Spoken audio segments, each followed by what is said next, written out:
السلام عليكم ورحمة الله وبركاته. سو دواada asxaabteeda qaaliga meel kasta oo joogtiin ku soo dhawaada channelkayga Cutiye channel. Please hadaan ku cusub tahay subscribe saar, like gare, share gare, aad iyo aad u mahadsantiin. ugu horeyn asxaabteeda qaaliga waxaan leeyahay ciid mubaarak, ciid caafiya, meel kasta oo joogtiin caafimaad ku ciida. Okay, asxaabteeda qaaliga maanta waxaan inii hayaa qiso aad iyo aad u xanuun badan oo qiso jacayl ah. waxaan ku bilaabanaysaa Ramadaantii hore ayaan isbaranay buu yiri gabar aad iyo aad u qurux badan oo aad iyo aad u firfircoon, oo gabar yar oo aad iyo aad u qurux badan oo aad iyo aad u firfircoon ayaan isbaranay. muddo adigu 22 bari markaan isnaqaanay ayaan oo iida la gaaray ayaan waxaan u sheegtay oo soo bandhigtay inaan ka helay oona jeclaaday. waxay igu dhahday haddii aad tahay qof mustaqbal raadisa ama guur raadisa waan ogolahay sheekadaas. muddo ayaan sheekaysanaynay, mar walba waxaan jeclaan jiray maalintii ugu yaraan 5 jeer inaan waco. jaamacad ayaan dhigan jiray, jaamacadda markaan ka imaado inaan ayada la hadlo maan xataa dharka anoo iska bixinin ayaan ayada mar walba la hadli jiray, waqti ayaa la qaadan jiray, habeenkii maana seexan jirin. muddo 2 jeer anoona wicinin. meel ayay ka shaqayn jirtay ama dukaan ayay ka shaqayn jirtay, dukaankaan mar walba kusoo mari jiray, waqti ku wada qaadan jirnay, mar walba isla farxi jirnay. muddo markaan sidaas ahayn horta ugu horeyn wuxuu dhahay markii aan jaamacadda ka imaado aan joogo guriga aan joogo ayay soo wici jirtay markay shaqada dhamayso si aan u geeyo gurigeeda. muddooyin badan waxaa dhici jirtay markii aan u sii socdo ama ayada ona u socdo ee askarta u xiri jirtay maadaama aan ahaa buu yiri qof aan sharci lahayn. xaafadeeda iyo xaafadeeduna iskuma dhaweyn. okay, markaan gurigeeda keeno waan kasoo tagi jiray, waqti ayaan lasoo qaadan jiray buu yiri. muddo markaan sidaas ahay muddo ilaa 5 bilood aan wada sheekaysanaynay ayaa waxaan go-aan ku gaaray inaan guursado gabadhaas. waxaana go-aan ku gaaray inaan guursado yiri. waxaan wacay waalidkayga.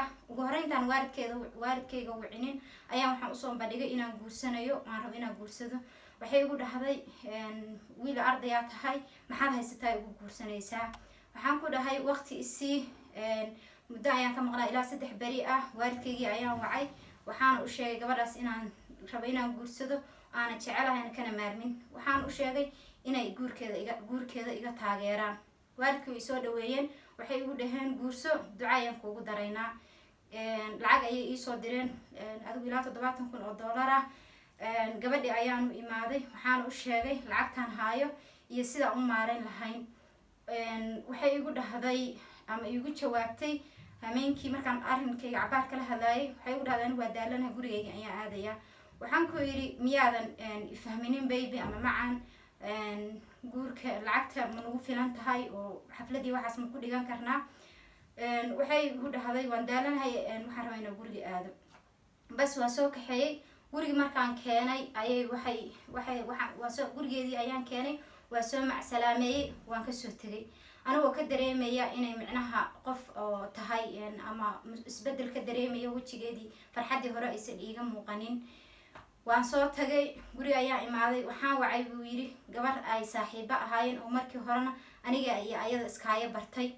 bas waxaan ku yiri biri ayaan kuu baahanay, waxaan rabaa haddii ama shaqo leedahay ama jaamacad aadaysid inaad iska fasaxdid, anaan iyo casuuman tahay. gabadhi way iga aqbashay arrinkii. maalintii ayay imaaday, waxaan kala hadlay arrimaha guurkayga buu yiri. waxaan u sheegay gabadhaas xoogaa inaan ka dareemayo micnaha isbedel, waxay dareemayso iyo waxay rabto iisoo weydiiyay ayaan ku iri. gabadhi waxay igu tiri gabadhaas gabar yar waaye, guurkana waxba kama garanayso, hawshaada iska wado, anigana ha ii dirin, way shaki badan tahay. waxaa samaysaa hawshaada iska wado, guri raaso, guri karayso, arooskaagana dhigay ku tiri. gabadhaasna guur waxba kama garanayse waxba ha weydiinin. okay, arrinkayga ayaa iska go-aan. anigana waxay tiri way shaki badan tahay, aniga ha ii dirin, maalmahana islama hadalno bay ii sheegtay gabadhii saaxiibadeeda ahayd. okay ayaan ku yidhi, waan wacay, taleefonkii igama qabanayso. markii adigu muddo taleefonkii aysan iga qabanaynin ayay maalintii dambe isoo wacday. waxay igu tiri horta intaysa isoo wicin meeshaan ugu tegayay, waa lasoo sheekaysanayay ayadoo aanoo ka dareemayay inay micnaha qof isbedel ku jira ay tahay.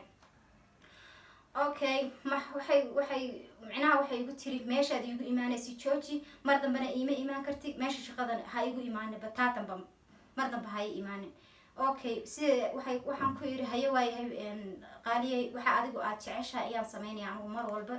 sida aan u ahayn buu yiri.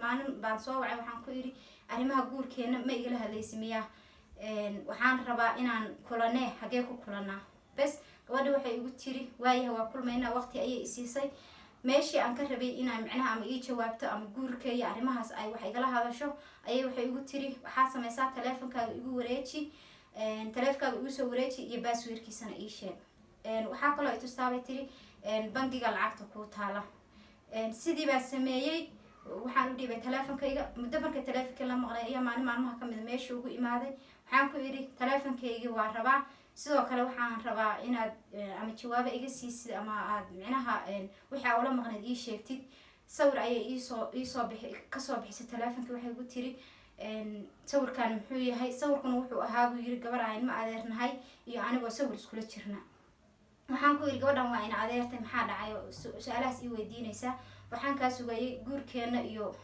arrimihii naga dhexeeyay waxay ila dhaqantay buu yiri si ixtiraam daraa waxay igu tiri gabadha hadda ii wac waxyaalahaas ereyo noocaasa waxaan ku yiri gabadha ina adeertay miyaa hadda ku wacaa waxaas wax lagu hadla maahane walaalay maxaad micnaha damacsan tahay okay waxay tiri ilaa gabadhaas waa inaa ii wacdid wax kale anigu ima marayaan taleefankayga ayaan ka qaatay intaan ka aamusay waana kasoo tegay muddo markay sidaas aan ahaa oo aan micnaha jacaylkeeda aniga qof aad iyo aad u jecel ayaan ahaa muddo markaan sidaas ahaa ayaan waxaan go-aansaday inaan maalmaha ka midawaco way iga qabatay taleefankii muddo markaan xoogaa wada hadlayna ayay taleefankii haddana igu jirto okay haabay gabadhi waxay i warwareejiso muddo waxay sidaas yeeshaba maalin maalmaha kamid ay soo wacday waxay igu tiri waxaan rabaa inaan arrinkeeni bilowno oo aan meesheeni jacaylkeeni wanaageeni sii wadano wixii aan kugu sameeyey waxaasoo dhan aa ka raali noqotid anoo aad iyo aad u niyad jabsan oo jacaylkeedana una ihaayo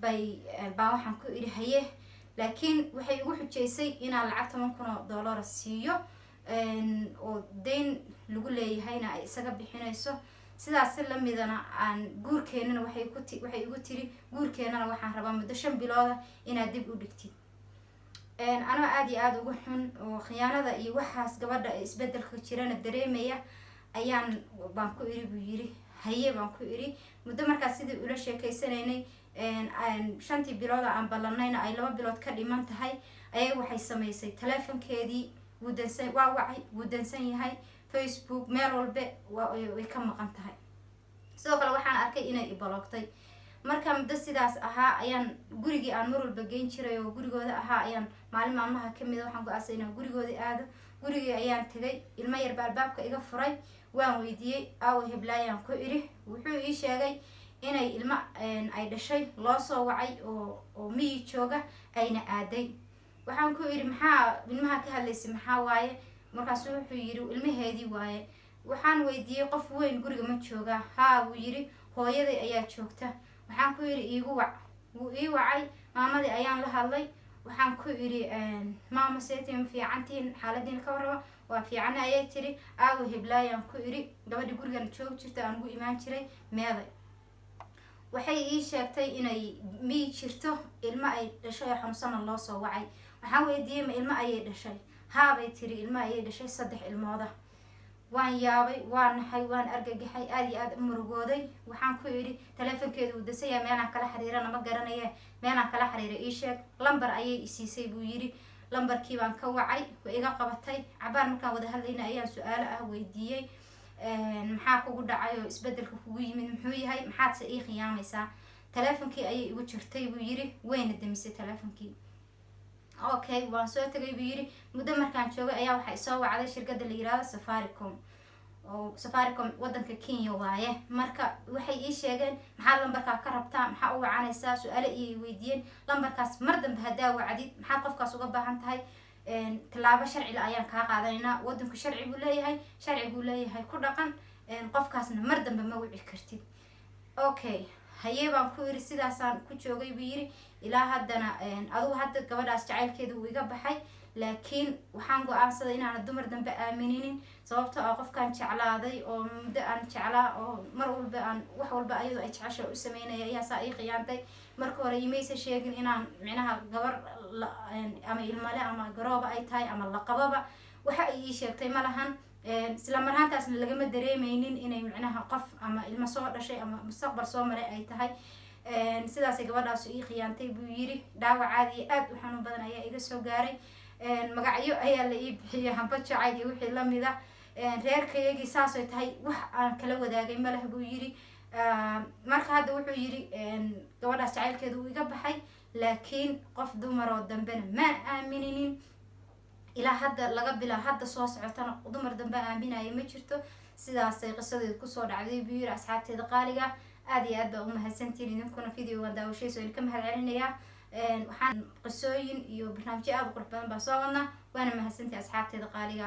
wasalaamu calaykum waraxmatullaahi wabarakaatu.